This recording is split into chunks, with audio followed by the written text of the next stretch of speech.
gosh, we home, like literally home, and After 6 months of road trip. can't believe it. Yeah, This is it. this is it. It's actually a bit sad and excited, but excited is because we are so tired. It was such an exhausting It's drive. not a good idea to travel more, I guess. This is- Especially 3 today we drove so long. Yeah, but no, it's like in general, I feel like 3 months for this like is long enough. Yeah. We are not ready for doing anything more. Yeah, and this is it. This is our parking. Oh my gosh, I recognize What that. is this dude This doing? is.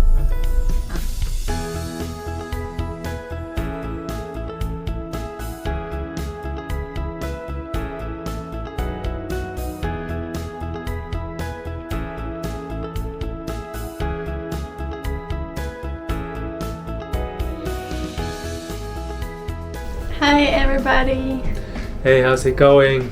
So we're done with our road trip and we would like to share some stories about it, some tips and what we learned throughout the journey.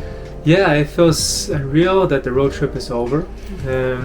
We were sort of addicted to this lifestyle when we were able to just go to a new city every day and constant travel, non-stop travels. Yeah, it feels a little bit sad to say goodbye to this lifestyle. Now the real life travel is not as easy anymore when you don't get to sleep in your car, when you don't get to just drive your car everywhere. Like, in Europe, without border, there's a roaming fee for your cell phone carriers. Everything is so easy. But now it's the end of that era. Now we'll have something new to do. So this video is gonna be us reminiscing about our trip in Europe. Yeah, so basically we traveled for like almost a year with some gaps and we did a few legs of trip. We had Peugeot 5008, very good car. We didn't have camper van. We had like windows blocking, so basically we had like a stealth camping setup. We visited more than 100 cities because we don't stay long time in one place, maximum one day. Maybe we stay like 3 days in the big cities. That's some interesting cities. So usually we don't spend too many days in one city, but for those metropolitan cities, we probably spend like 3 days, 4 days in one place, and like Paris, Barcelona, and these big cities. Yes. Yeah, and I want to go back a little bit, try to talk about our car setup. As Lyra said before, it was a Peugeot 5008. It's like a 7-seater minivan, but the actual setting was very simple. We just bought some of those plastic window blockers and we actually DIY'd it ourselves. It's super easy. You just need to measure your window and try to make sure these cardboard fits your window. That's it. And then you buy a very dark curtain, and we basically bought some of those Velcros. We used Velcros to make sure we can attach this curtain between the first row of the car and the sleeping space. So you have a separation. It's a nice setup. So from the outside, when you look at the car, it just looks like there's nobody in there because you can see the driving seats on the first row, but everything else is actually hidden behind this curtain. It's very stealth. So you can actually sleep in this car. We did it in Paris. We did it in Barcelona. We did it in Oslo. It's very actually nothing really happened to us. Nobody actually knocked on our window, be like, hey, like you can't sleep in here. It's never happened. And besides that, we do have a cargo carrier on top of our window, and we bought it in this French hardware shop, Naruto, and it's the cheapest model, but it does the job. You can basically throw everything you have in this cargo and you just drive it to go. Yeah, so now what things do we learn? The most important thing when you do a car travel is parking. Yeah, parking is pretty difficult. In the beginning, we didn't know about this. We would because it's stealth camping, we feel like nobody knows that we're actually staying in the car, so we would pick these parking lots in downtown, and then these public parkings are usually pretty noisy in the evening, and usually there's always people, like some teenagers, drinking and talking in those parking lots. Nothing serious, like nothing actually dangerous happened to us. It just feels a little uneasy at some point. So later on in the trip, we decided not to do this anymore. We decided to go where? So basically, we learned it hard way. We start to park outside of the city, on the outskirts, if it's possible, of course, in some quiet area. Sometimes if we can find, we even stay in the nature, like in some woods, in the park, in the forest, like somewhere far from people, because this is the best setup for sleeping. And if you want to find a parking place, the website I used is Park4Night. We don't collaborate with them. It's just really useful. Yeah, Lyra was in charge of this. Sometimes she got really stressed out because I was doing most of the driving and she was doing these parking space hunting. Navigations. Yeah, navigation and parking. And sometimes she'll be like, "Hey Neil, can you help me with this? Because like I tried my best. I just couldn't find the perfect parking for us tonight. What do you think? What do you want to do?" And then I'll help her out. We'll try to figure out the best place possible for us to spend the night, because sleeping is also important. If you don't sleep well, you don't feel good, and then you can't really travel the next day. Yeah, so basically parking is the most important. The next important thing is actually bathroom and shower. Not shower, but bathroom, because we don't have bathroom in our car. It's really important to make sure you know where to get it and what to do. So yeah, you need to figure this thing. Talking about bathroom, I want to go back to bathroom a little bit because it really depends on the country. Like Germany is a terrible place to find bathroom. I guess everybody knows, if you've ever been to Germany, there's just 0 free bathrooms. You even have to pay for the bathroom in McDonald's. Even in a shopping mall, like it usually ask for 50 to 70 cents to just use their bathroom, even if you are paying customer. That's a little bit strange situation for me, at least. But yeah, you really got to be prepared, because Europe is a very diverse continent. Every country has their own rules, their own culture. About showers, so basically at the beginning of our trip we just stayed at some campsites, and that's a very good option, or like rent Airbnb. But later on we realized we don't really need it that much, because basically we stayed there only for shower. And after that we start using some public swimming pool. You just go there, you shower, you're good. Or service stations. Sometimes when we can't find anything at all, or city is too complicated, we just go to shopping mall, and I just wash my hair in shopping malls. That I hate it, but sometimes that's what we have to do. The easiest countries were Nordic countries, like Norway was a heaven, because they have shower, even free showers, like in some stops.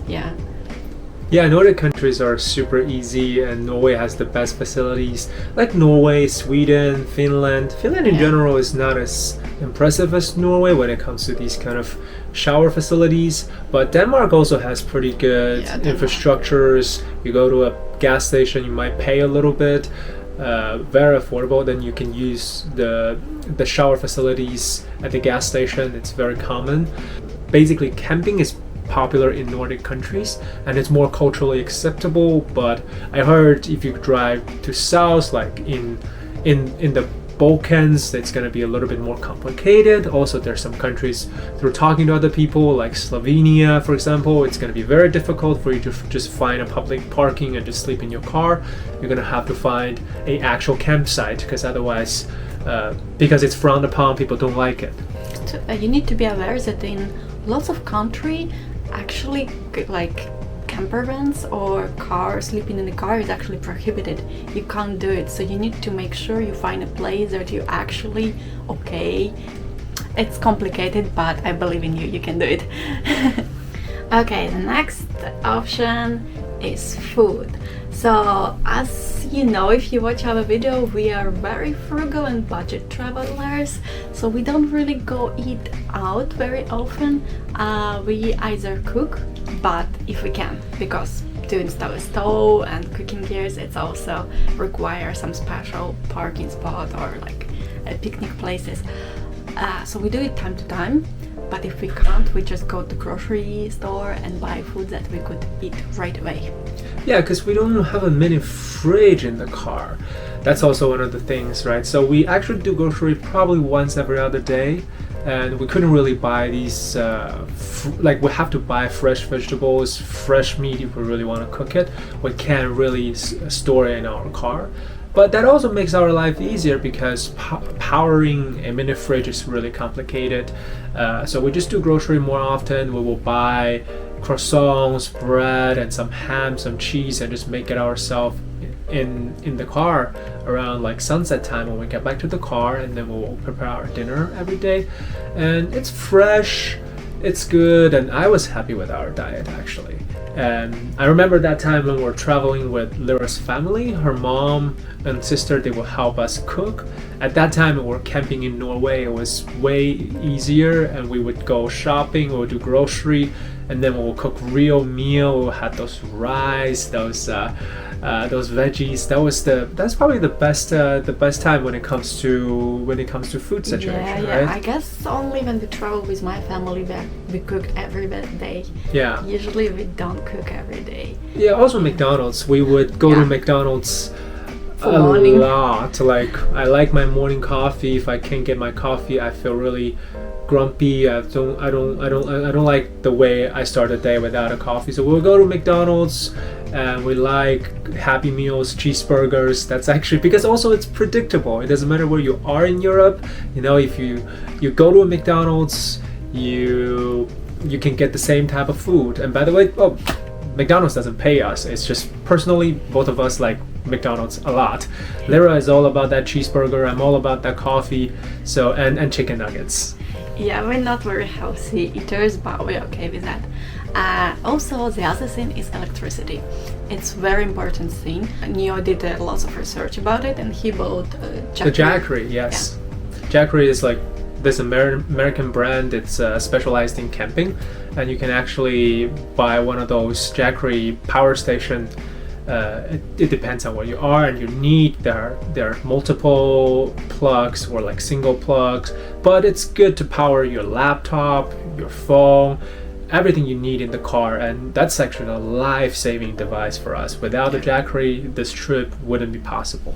Yeah, so these are the most important things. Actually, the really important things is your car setup or like camper van, whatever you choose, and parking. Everything else is relative. You could find ways to for food, not a problem at all. Like you always could find a grocery store, like bathroom shopper. You always could find. So the most important thing is actually parking and your car. Everything else is you'll figure it on your way. Oh yeah, and when we're getting the car, of course, this is a no-brainer in Europe because most people drive diesel cars, but our friend actually recommended us with diesel cars because I wasn't familiar with the situation, but obviously a diesel engine is way better than a gasoline engine when it comes to long-haul driving, and also diesel is cheaper in Europe. This is probably not the case in other part of the world. I know in North America it's not the case because gasoline is actually the default type of fuel, but in Europe it's always diesel. That's what we did. Yeah, so when it comes to country recommendation, I would say it depends on the time of the year. We travel from the spring to the beginning of spring to the like late autumn, so we've been through almost all seasons except winter, and I would say some countries are better for like colder weather. Some countries are good for warmer weather. For example, we really struggled in Spain and Portugal. Yeah, that's the time when we realized that actually if you want to do a road trip, it's actually easier to do it in a cold country because it doesn't matter how cold it is outside, if you have a nice sleeping bag, you could always sleep in your car. But when it's super hot in Spain, like in Bilbao that time, like we're struggling to fall asleep. It was the first, like Bilbao, Valencia, it was super hard for us just because we couldn't fall asleep. We had this like mini fan in our car, but still it was a hard time. Even in Switzerland, when it was hot, we were in Lausanne. Yeah. It was also difficult to fall asleep. So pay attention to that. Be aware if you want to do a road trip in summer, it's gonna be tricky. Yeah, don't go in summer, go to some colder countries, go to North, I don't know, like, but it would be really hard to sleep if you sleep in a car in like Spain, Italy, like go to the mountains are better. Yeah. Okay, so the most important question, how much does it cost? Obviously it depends on the country and depends on your expenses and lifestyle and whatever you like, but for us it wasn't expensive. It was actually really affordable. So it's actually not that expensive, because my general impression is that we probably spent similar amount of money in most countries, like stretching from Norway to Portugal. So when you're in a cheaper country, you feel like everything is cheaper. You tend to go like eat out more. You tend to buy more expensive stuff. Like we would go to coffee shop more often. So in the end, we actually spend a lot of money as well. But when we're in Norway and Finland, in these more expensive countries, we're just more price conscious. And in the end, we actually didn't spend that much. Plus, when Lyra's mom was there, like it really helped. She was a great grocery shopper. She's super good at it. She made sure that we didn't spend a dime that we don't necessarily need to spend. So that was also, so basically it's a very affordable thing to do. It wouldn't be more expensive than staying in a hostel, especially if you have a travel buddy or your partner that you can travel with. It actually doesn't cost much. So yeah, I was tracking all of expenses, and on average per day we spent around 60 euro, including everything, like even our phone plans, insurance, petrol, grocery, occasional hotels and campsites. Everything on average cost us around 60 euro per day. So yeah, 60 euros for two people, if you think about it. That's actually really cheap. That doesn't include the money we spend on the car. Yeah. But normally, like if you want to buy a second-hand car in Europe that's like 5 to 10 years old, it's usually between 5,000 euros to 10,000 euros. It's not that difficult. And if you don't know how to drive stick shift, it will be a little bit trickier, because in Europe the default car is actually a manual shift car. So if you can only drive automatic shift, then you're gonna have to do a little bit more research, probably buy a more recent car, then it will be a little bit more expensive. Yeah. Okay, so let's just talk about feelings. Mm-hmm. Like, what do we feel after this road trip for a year? Oh, what do I feel? I feel like it changed my life. I can't, like right now we're staying in a relatively big city. Every city is so small. Yes. And because the way I feel, like I was telling Lyra, I was like, yeah, we were doing this, we met so many people, but most of these people, they're like retired, they were doing this road trip. I feel like we've already done the stuff that those people have to do when they retire. I don't know. I was like, Lyra, what are we gonna do after this, right? We've seen the most beautiful beaches, we've seen the most gorgeous mountains. We've traveled from the northernmost point to the southernmost point of Europe. And it feels like it's gonna be harder for us to get excited again when it comes to visiting a new place. So you see, that's the problem with travel. When you've seen enough, like you've seen the beautiful beach in Thailand, you've seen the beautiful city like Paris, then it's gonna be very hard for you to be impressed again. I feel like this is the biggest reward for this trip, but it's also becoming something that's potentially that complicates my future travels. Yeah, that's how new I feel. I don't feel this way. I still feel like our world is huge and there's so many places to discover and see, and I'm still really excited about them. But I feel like my pace of life kind of changed. I'm not okay with like staying and settling and sitting anymore. I want to have new adventure, new city, new travel almost every day as we had. It's obviously possible, but like I feel like I get more great for this type of life. I don't wanna settle down anymore. I just wanna see, explore, travel, be on the move, and get more excited about things.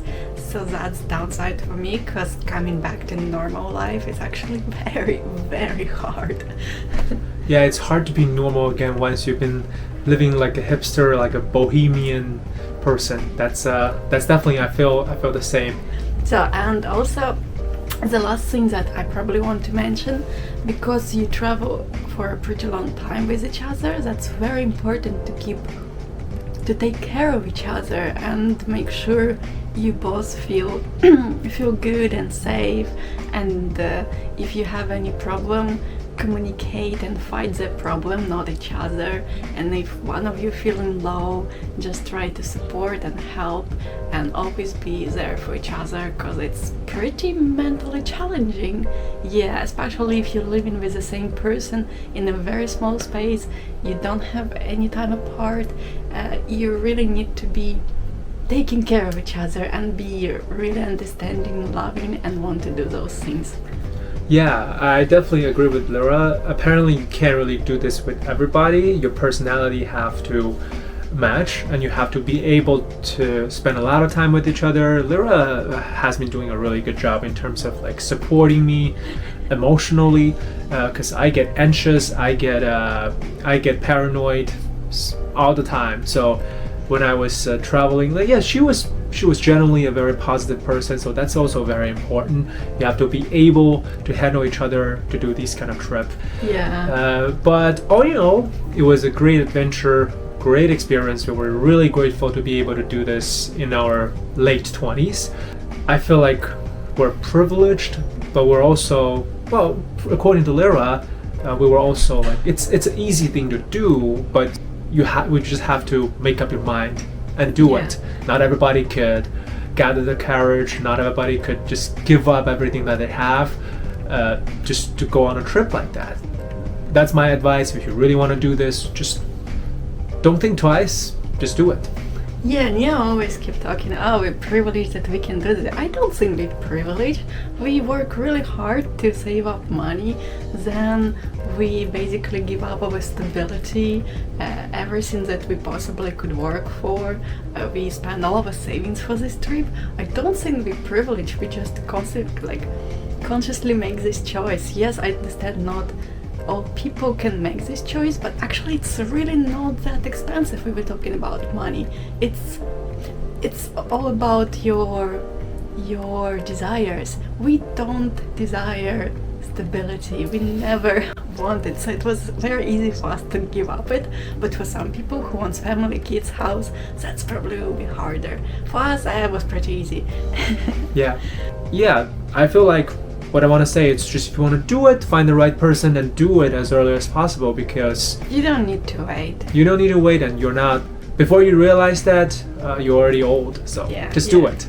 Yeah, just do it, be happy, and take care of a person you're traveling with, and make sure you find the right parking. That's very important, and the right time for right country, right season for right country. That's it. Just go and enjoy it. Okay, so yeah, you say.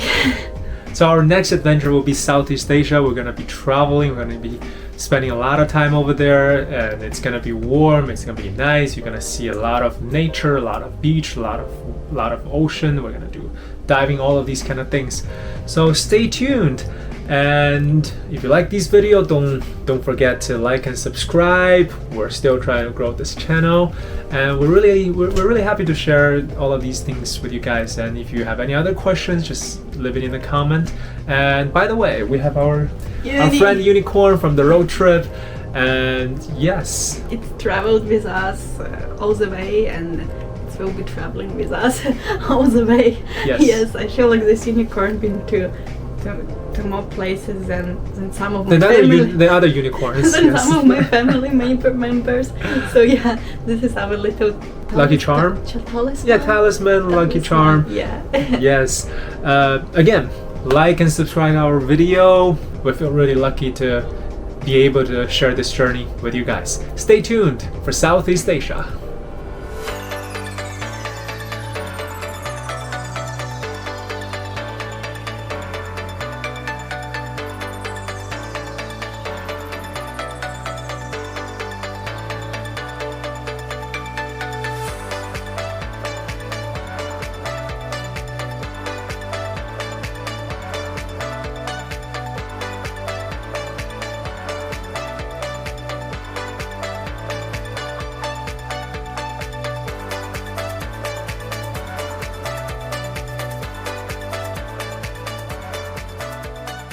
Well guys, we're in Paris and we went to this famous Lafayette, and right now we on the terrace. It's very nice here and you could see Eiffel Tower and the whole Paris.